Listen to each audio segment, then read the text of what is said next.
সংবিধান মেনে একটা জিনিস এখন এখানে আছে, আমাদের রাষ্ট্রপতি মহোদয় সংবিধানের আলোকে আছেন, আর বাকি যা আছে সব তো এই সংবিধান মেনে হয় নাই। যখন ক্ষমতার চেয়ারে কেউ বসে যায় তখন তার পূর্বের ইতিহাস ভুলে যায়। এই সরকারও একটি দেশের পারপাস সাফ করার জন্যই তারা সেখানে আটকে আছে।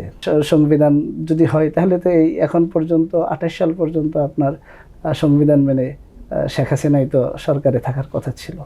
আসলে আপনাকে একটা জিনিস একটু বলি যে আমাদের এই দেশে না, পৃথিবীর অনেক দেশে আছে, যখন ক্ষমতার চেয়ারে কেউ বসে যায় তখন তার মানে পূর্বের ইতিহাস ভুলে যায়।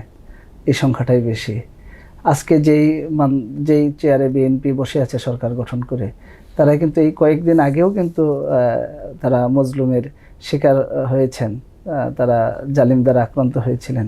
কিন্তু আজকের এই স্ট্যান্ডে এসে একসাথে আমরা ছিলাম, কিন্তু তারা জুলাই সনদ এইটা মেনে নেওয়ার ক্ষেত্রে তাদের কেন এত থাকবে, মানে আগ্রহ কম থাকবে। কিন্তু আগ্রহ কম কেন এখন আমরা বুঝতে পেরেছি।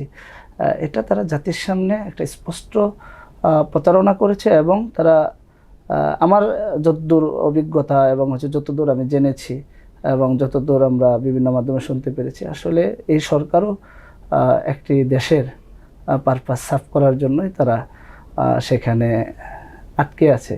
তারা সিদ্ধান্ত নিতে পারছে না, এবং জুলাই সনদের পক্ষে তাদের অবস্থানটা এখনও তারা স্পষ্ট করতে পারতেছে না।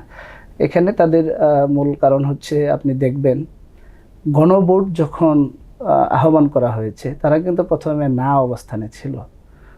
তারা অনেকেই নায়ের ক্যাম্পেইন করেছে, এবং তৃণমূল পর্যায়েও তারা নায়ের ক্যাম্পেইন করেছে। কিন্তু তারপরে জনগণ সবসময় হায়ের পক্ষেই থাকে। এর জন্য 70% মতামত তারা ব্যক্ত করেছে।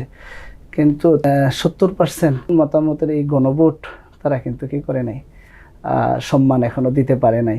এখন তারা বিভিন্ন আইন দেখাচ্ছে। গতকালকে আমাদের সংসদ সদস্যরা তাদের বক্তব্য উপস্থাপন করেছে যে সংবিধান মেনে কি হয়, আন্দোলন হয় কিনা, সংবিধান মেনে প্রধানমন্ত্রী যিনি আছেন তিনি দেশে এসেছেন কিনা, যিনি স্বরাষ্ট্রমন্ত্রী আছেন তিনি কি দেশে এসেছেন কিনা সংবিধান মেনে, যত আন্দোলন সংগ্রাম হয়েছে, জেল জুলুম হয়েছে, তা কি সংবিধান মেনে হয়েছে কিনা। সংবিধান মেনে একটা জিনিস এখন এখানে আছে, আমাদের রাষ্ট্রপতি মহোদয় সংবিধানের আলোকে আছেন, আর বাকি যা আছে সব তো এই সংবিধান মেনে হয় নাই। সংবিধান যদি হয় তাহলে তো এই এখন পর্যন্ত 28 সাল পর্যন্ত আপনার সংবিধান মেনে শেখ হাসিনাই তো সরকারে থাকার কথা ছিল।